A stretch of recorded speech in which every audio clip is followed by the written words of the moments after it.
Hello guys, welcome to our YouTube channel, and today we are going to learn how to create a Yahoo Mail account.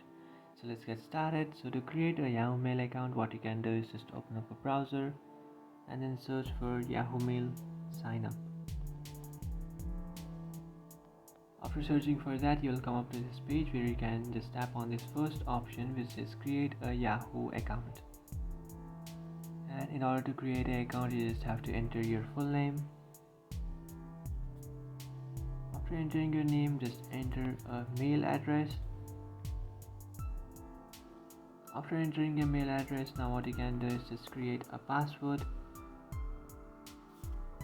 After creating a password, now what you can do is just enter your date. After entering your date of birth, just tap on continue. After tapping on continue, now what you can do is just you have to enter your recovery mobile number or email. Just add an email address. After adding an email address, now you can just tap on send code. And after tapping on send code, now you have to verify that you are not a robot. So just tap on start puzzle and then set the direction.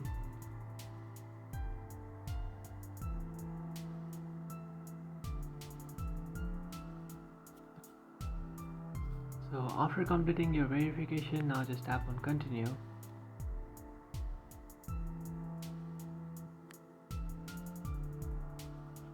And after tapping on continue, you will receive a 6-digit code in the email address. So you can see I have received a 6-digit code. You just have to copy this code and then paste it over there. Then tap on next. After tapping on next, you can see success. Just tap on done. After tapping on done, you can see you have successfully created your Yahoo Mail. So that's it guys, this is how to create a Yahoo Mail account. If you find this video helpful, don't forget to like and subscribe to our channel. If you have any doubts, feel free to comment below.